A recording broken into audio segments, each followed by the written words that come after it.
You know the strange thing is that when we finished the album, I didn't want Cheapskate to be the single.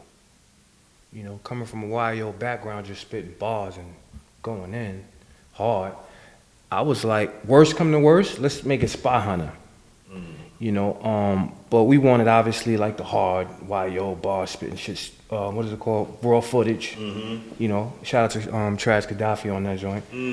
We wanted that type of zone. I wanted that type of zone, and that's just the part where we got to understand that certain songs is not marketable to the masses, but to just coming up, I'm like marketable. We spitting bars. You know what I'm saying? So shit is hot. What you mean? I forget the exact person who I was arguing with in the studio. It could have been everybody, everybody in the label. They was like, well, Cheapskate is the hottest joint. And I straight up told them, I said, listen, if Cheapskate is the single, I'm not gonna be at the video shoot. And the meetings got mute, just like you just did. It's got mute. Brand looked at me, Dubes looked at me. And I said, well, I guess there won't be no video shoot. And then, I don't know, I think it was my man, I think it was either Darian or Hendo. Well, it won't be no Sporty Theivz then. And that was kind of the dead silence of the studio. And I left. I mean, at the time, me and one of my shorties, we stepped out. She's like, can I tell you something? That's my favorite song. I said, that's your favorite song? What's your favorite song? Cheapskate. That's the best song on the project. I like a lot of this stuff, but I'm a girl. I said, so you agree with everybody in that studio? And she was like, yeah, that's my favorite song. I said, wow, I played myself in the studio. I said, but it's about girls and we want to come hard. Kirk, that's the best song on the album. As far as marketable. It had that bounce though. It had that bounce, bro. I listened to it again. I said, hold on, but this is who I am. Why am I mad at this song? I made this song. Cheapskate was one of my songs when I was young, you know what I mean? Right. Coming up in the hood, that's what I used to call myself. Because we was all cats on the block, we wasn't holding like that. We was regular dudes. I was like, why am I mad at this song? So I played it back 100 times. And I said, yo, hold on, I'm wrong. I apologized.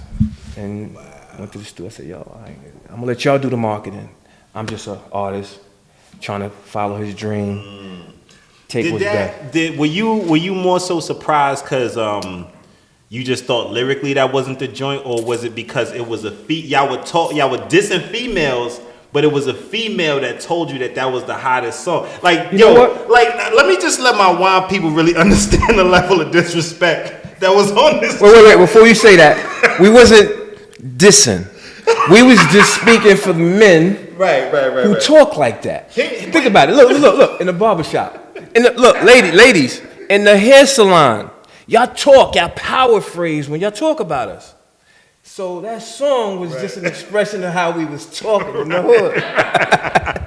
Here's the thing. I feel like, backing up. So like when she gave you that response, like, okay, so we talking about the disrespect. The level of disrespect on this track, right? Like Dubes, D for disrespectful Dubes, right? Like Dubes is the most disrespectful rapper I've ever heard on wax. Like, there's a joint. I ain't even gonna repeat this shit. It's that wild.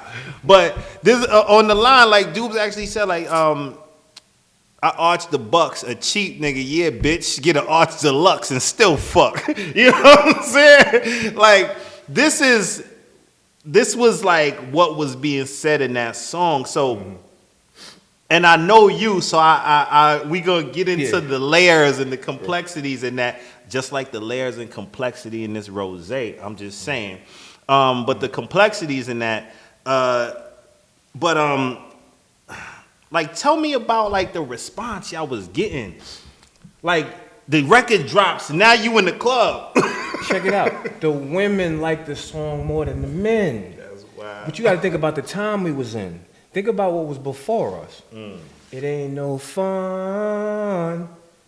They were singing that.